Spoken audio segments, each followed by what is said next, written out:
Hello, my friend. This is a quite special podcast/video episode, since I'm going to take you behind the scenes and talk about the making of my latest music release. Bingsjö Lilla Långdans is a traditional Swedish tune that I play on the electric octave mandolin, my electric guitar, electric bass, some overdubbing included. And I want to give you first talk about what this music is and the instruments that I'm using, and also of course why I chose to record it and why I did it in this ways. What ideas did I kind of choose to continue, and then also for how I actually did it. I have my Logic project in front of me, so I can show you everything behind the scenes. And to be honest, I love just watching like behind the scenes kind of material. If it's movie making, if it's about making music, my artist showing me how they wrote a song, that kind of stuff is very fascinating to me. So hopefully this video can also inspire you in some way. And I did it like this. I have divided the music track into 3 different parts. We're gonna listen to them one by one, and then I will break it down and dissect it a little bit to give you some insights. Also, if we haven't met before, my name is Magnus Zeterlund. Welcome to my studio here in Sweden, the Mandolin Secrets studio. Also, I should mention there are tutorials for this tune in the Academy, complete tutorials. So if you want to play it on the mandolin, check it out. And I've also prepared some guitar tabs that is available if you prefer that. I put links in the description here. And in the end of this video, I'm also going to give you a little conclusion, give you my 3 biggest learning out of making this track and putting it together. Because after all, when doing things like this, it's always things that, well, I wish I would have done it that way, or that way. So there are 3 big things that I'm gonna, like, experiences that I will bring into my next project. So I'm happy to share that. I make it in the end of this video. So first, quickly about this tune. It's a traditional Swedish tune, and I probably learned it over 20 years ago. I can't even remember when and how, but it's this kind of tune that if you are in the circuits of folk music here in Sweden, you will pick up this tune. It's pretty simple and it's very jam friendly. So if you meet people that you haven't played with before, and this tune is kind of part of the repertoire that you can kind of expect people to know. And it's also quite easy to play. I don't know too much about it really, but it's Bingsjö is a small village here in the county of Dalarna, where I live. So it's from there, and Bingsjö is also the host of the biggest fiddle camp here in Sweden, happening every summer, like attracting thousands of folk musicians and dancers. Also, I can say that I kind of adapted this melody a little bit. I don't play it as people normally do, like strictly. And to point out a few things, I kind of made it more like mandolin guitar friendly version, I would say. It's starting like,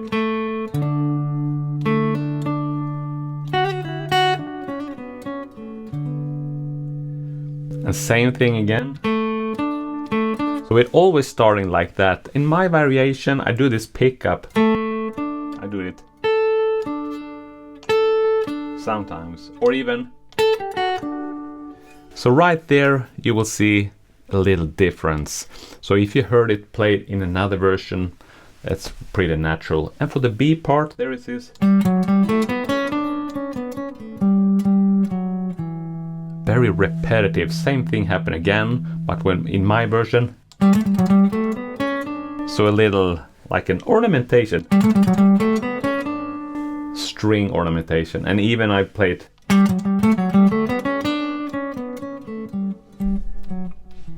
yes, to make it, for at least for me, more fun to play and more interesting to listen to. And this actually brings us to an interesting question, that how much can you kind of adapt and change traditional material and still like say it's the traditional stuff? I don't have a simple answer to it, but for this tune and for I think we can be quite free, and I think that's also part of a tradition, really. The musicians, the artist, the creative person is like using the big well of traditional material, but to put their personal touch on. So from now on, some of you, maybe some people, will play this melody using my different variations to it. And I think that is part of a tradition. I don't say it's right or there's not right or wrong to this, but that's my personal take on it. And interesting subject, we can go deeper into that at some other point. Also, the instruments that I'm playing, you will probably recognize my electric octave mandolin by Jonathan Mann. I only had it since the end of last summer, so it's really new to me, but it's I love playing this instrument, and I've kept this idea for very long of recording traditional Swedish and Nordic music on my electric guitar and electric mandolins. So finally I made it a reality, and it's going to be more things like that. Did I mention, yes, the 3 parts of the music that we're going to play back, 3 different parts, and then talk about it. Starting here with the intro, going into the first like AABB. It has this simple AABB structure like most fiddle tunes. It's also interesting in that way that it's sort of like an endless loop kind of. When you finish the A parts, you want to go to the B part. When you finish the B part, you want to go to the A part. So it's this ever going. So I can imagine people dancing for this for a long, long time.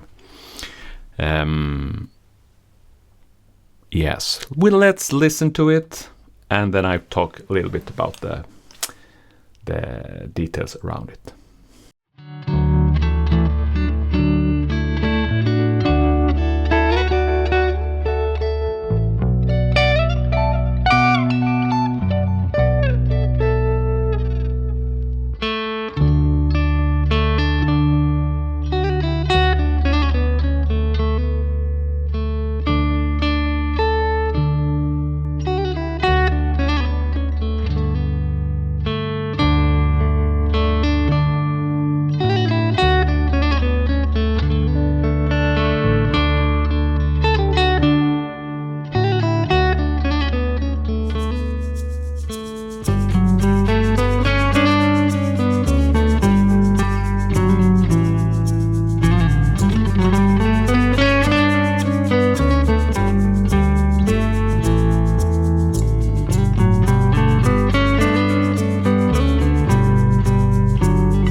Yes, there's the first part. I want to like check in with the Logic project here so you can see how it looks. I'm right here in Logic right now, and to the far left, this is the entire arrangement. If you're used to this kind of DAW environment, digital audio workstation, I think it's called, you recognize this structure. If you're not, I don't get stuck in that, but to the far left you can see a list of all the instruments used. So in total here 1, 2, 3, 4, 5, 6, 7, 8, 9, 10, 11 channels. It's not 11 instruments, and I'm gonna show you. So in the upper part there's 2 tracks covering drums. I want to address, because this is like MIDI programmed drums, so I'm going to address that later. Then I have 1 track with shakers. I'm doing some percussions, like a counting track. It is well, counting me in, so it's easier to like multi-track something. Then there's 2 tracks here saying mandolin amp melody and mandolin load box melody. So each of those instruments use 2 channels, and the amp is my Fender Princeton amp, mic'd with an Shure SM57, my preferred mic for miking electric guitar.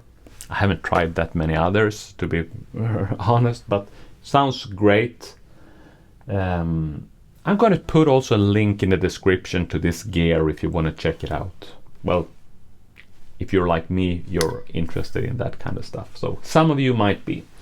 And then I have a load box on top of it. The load box allows me to also record a direct signal. I can go deeper into that, but maybe not in this video. So 2 tracks of the mandolin melody, 2 tracks of the mandolin solo, because there's a solo in the middle of the song, and it's on 2 different tracks. For a reason, I can come back to that. Then the bass track, only 1 track. And then we got the amp, the guitar melody with the amp and the load box as well. So we just listened to me playing this intro part on the electric guitar. And quickly about the guitar, I've been in love with it was my first instrument crush, was the Fender Stratocaster. I was 13 years old. I even kept a poster on my wall with a Fender Stratocaster, sunburst like this. I was listening a lot to Eric Clapton. He was my big hero. I was listening to Jimi Hendrix. They both played Stratocasters, so that's the big reasons. And ever since, I'm very fond of the sound and the feel of a Stratocaster. Musically, the song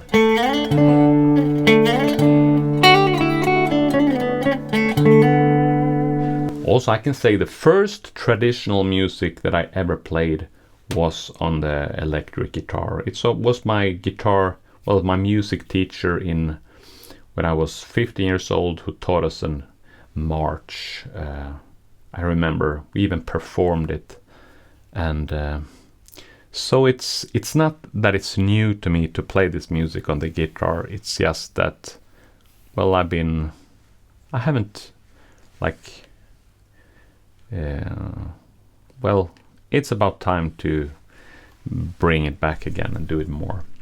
Anyway, the tune starts with this simple idea. A to D, A to D.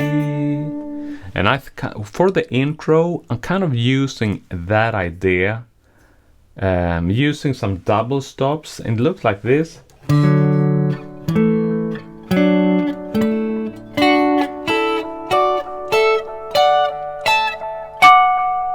And all I'm doing is playing a double stop D chord, then A chord, D, A, D, A.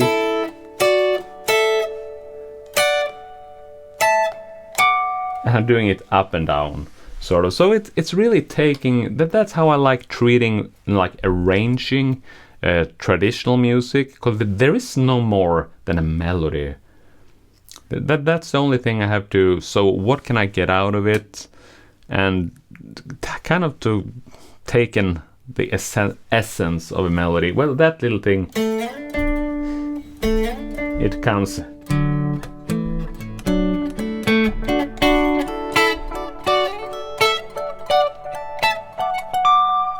And when putting the bass behind it, it comes alive, sort of.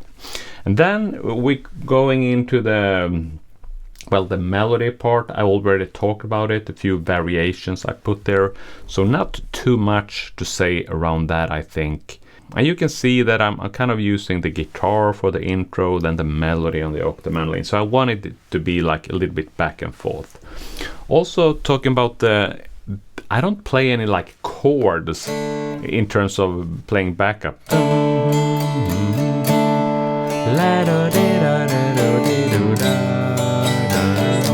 There's nothing of that, and I wanted, because that's traditionally the guitar is not presented in this music. It's more like a fiddle tradition, and if two fiddles are playing this, it's gonna be harmonies. It's a single note.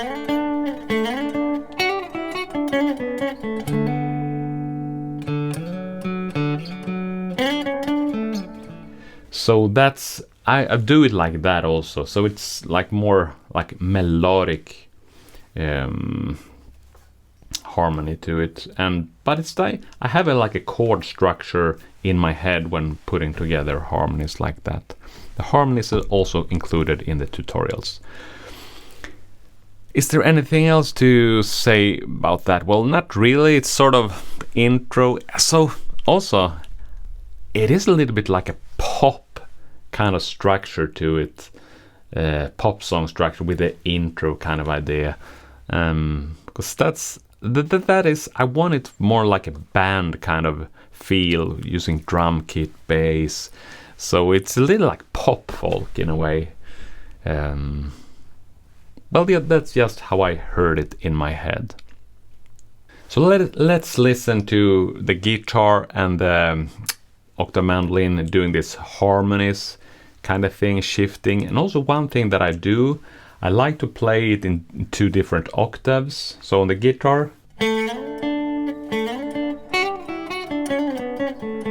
but also to play it in the high octave.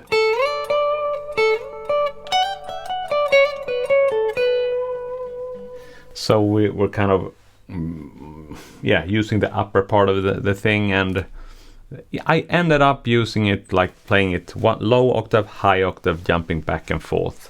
Goes for both the melody and the harmony. So let's listen to that.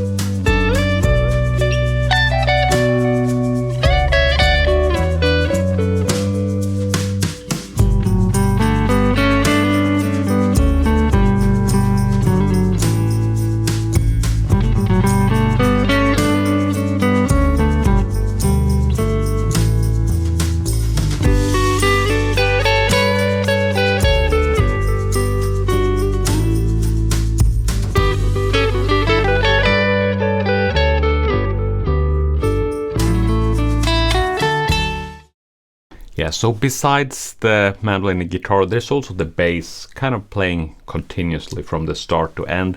For the bass part, I kind of very simple kind of stuff. So it's in the 3/4 meter, 1 2 3 1 2, and I'm sort of dum dum do dum do do do do do do do do. So basically playing on the first beat, doing some octaves kind of, and then simple stuff, but it's all in there. I love playing the bass. This is a Fender jazz bass, also quite new instrument to me. But then what's happening also, after playing through the song 2 times, the AABB, AABB, in different variations. I'm trying to make something happening all the time, so there are variations you can hear. But then I'm opening up for more like a mandolin kind of solo. And the way that I do it is just I'm trying to get in a good state of mind. I did 2 takes in front of the camera, just trying to come up, like trying to play very freely. And I had put down the bass, the drums was there, and the backing guitar was also recorded, so I had something to play against. So I just throwing myself out there. Let's listen to the solo. It sounds like this.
So when doing something like that, I put it like this. When I'm recording the harmony, the melodies and the harmony, I try to be quite exact what I want to achieve in timing and all that.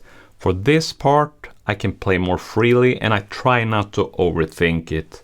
Simply, if I'm going to start overthinking it, I'm going to spend an entire day, entire week doing the same thing. But I'm just getting a good mood and something that I'm, And I think I actually captured a good take there. And also, it's not about making something perfect. I even realize I'm doing it when I'm doing something like this in one part of them. I'm kind of bending the note, it goes off my fretboard. So it was not intentional. It was sort of like a mistake, but I just kept it there. Because after all, it's not making something perfect, but you gotta also embrace those little mistakes and making it not too polished, I think. So if you listen back to it, you will realize that I'm doing that thing. You can even see the smile on my face when I realize that I'm carried away playing this. It's there anyway, and I'm still happy about that. So switching here into the Logic project again, you can see here, around here at around bar 41 it is, and there's the shakers entering. And I love playing percussion and shakers, and I'm doing this. So just like subdividing the beat, and then with this one, I think I mark like 1, 2, 3, 1, 2, 3.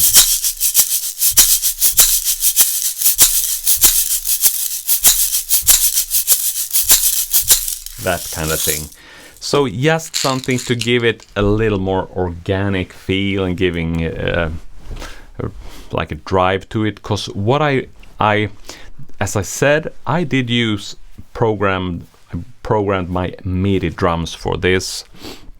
So if you're looking here, you can see where this is the speakeasy is Logic's drum kit. It's entering here. I'm going to bring it up a little bit. If you have used Logic Drummer, you know it's a powerful thing and fun thing to play around with. You can really get it to for playback.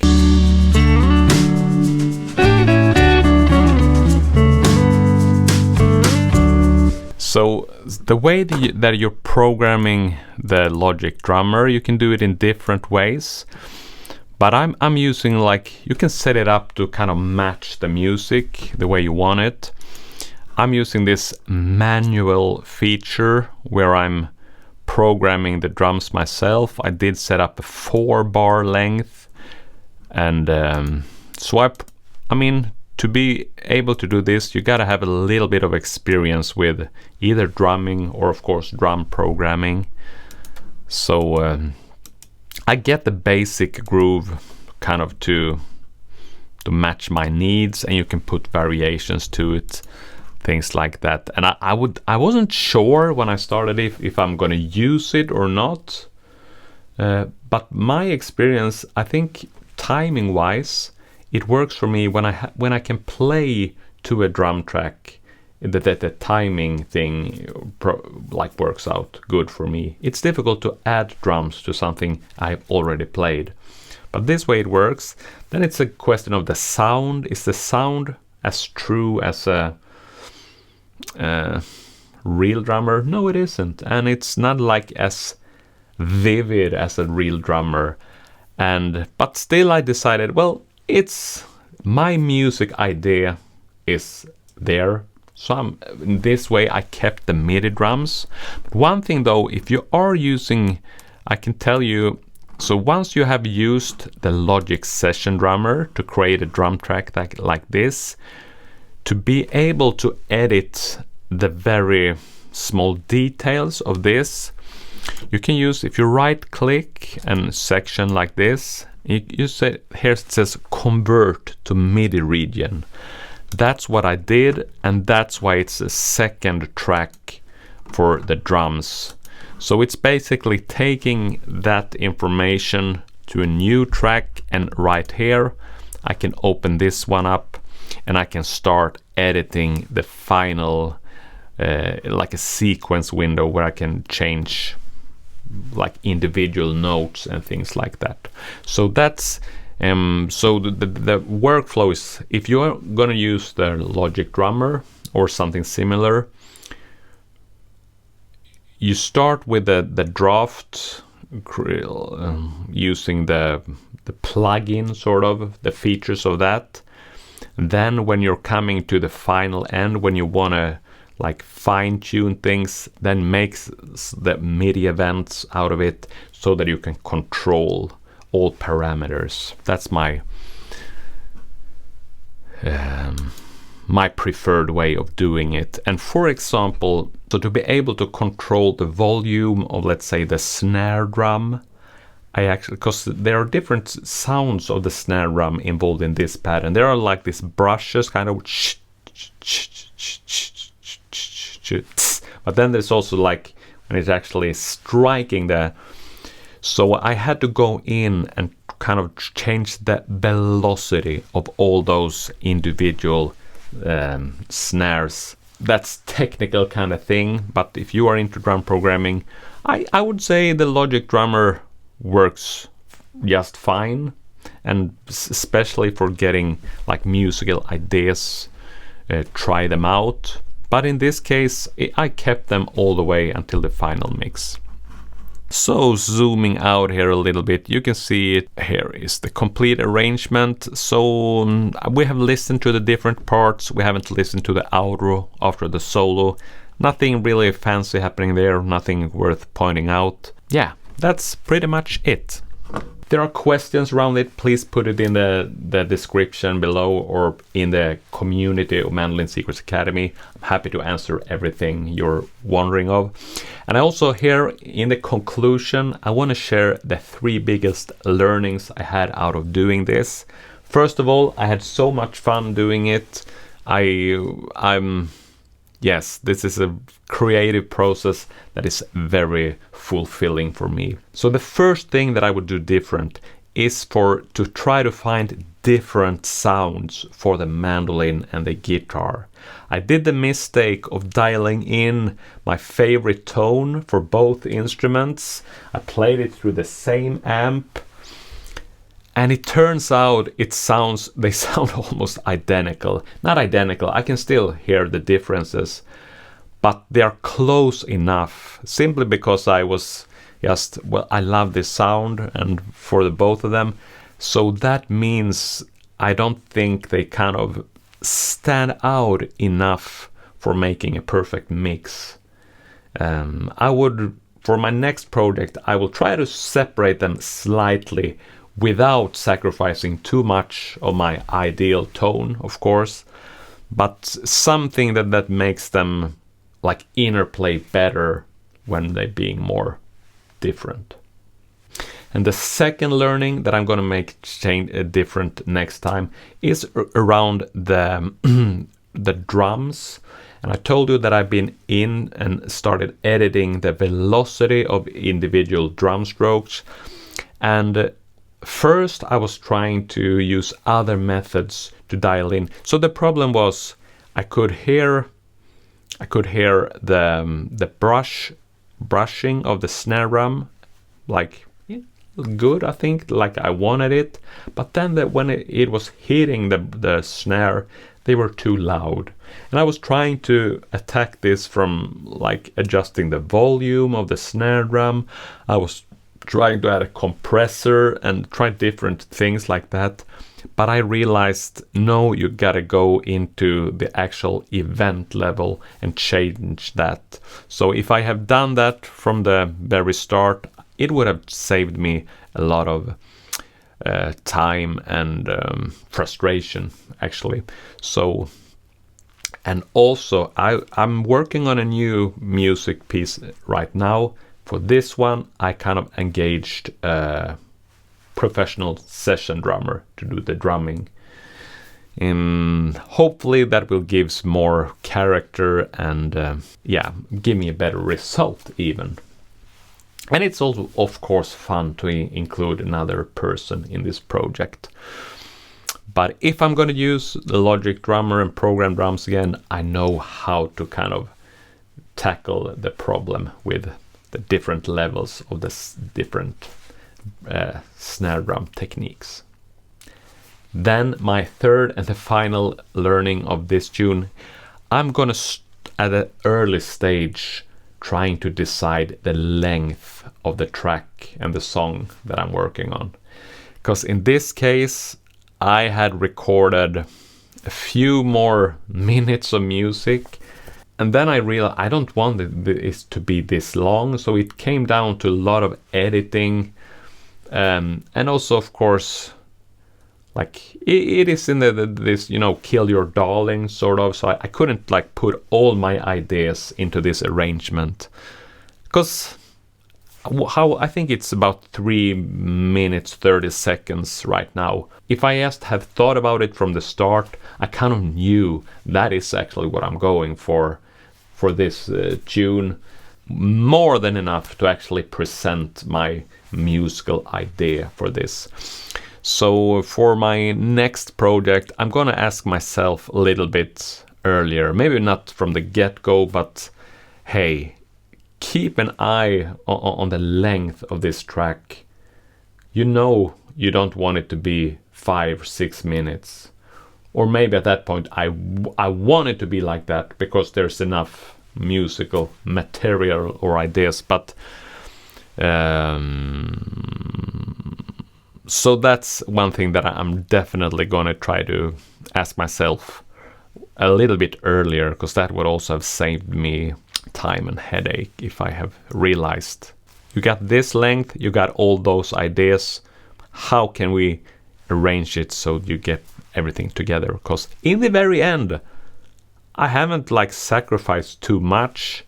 As I said, I'm playing this in the low octave to the high octave, low octave, back and forth a bit, instead of playing the entire tune, low octave, entire tune, high octave, things like that. And I think it makes the music more interesting actually this way, to condense it a little bit. So my three biggest learnings: different sounds for the guitar, mandolin, program the drums at event level, and decide on the length of the track a little bit earlier. I also want to show you this beautiful art cover made by Michael Armio Wolf of Bezalel Design. He's a designer artist that helped me a lot over the years. But I think this is really beautiful. The photo is showing Well, it's a photo from one of the local lakes around here in Falun. It's a quite colorful and dreamy image that suits the music really well. So thanks a lot for Michael for making this to me. If you're still listening to this, I can just say thank you very much, because that means it's valuable to you. Yes, thank you so much for listening, and it would mean a world to me if you would also like to listen to this track on the streaming platforms or the video here at YouTube. I've already gotten so much nice feedback from you, my listeners, my audience, so I really appreciate it. The easiest way to find this track is go to my website mandolinsecrets.com/Bingsjö-Lilla-Långdans. I put a link in the description. You find the video, all the links to the streaming platforms, the link to the tutorials and all that. So ending with this, thank you so much for listening, and always remember, be a music maker.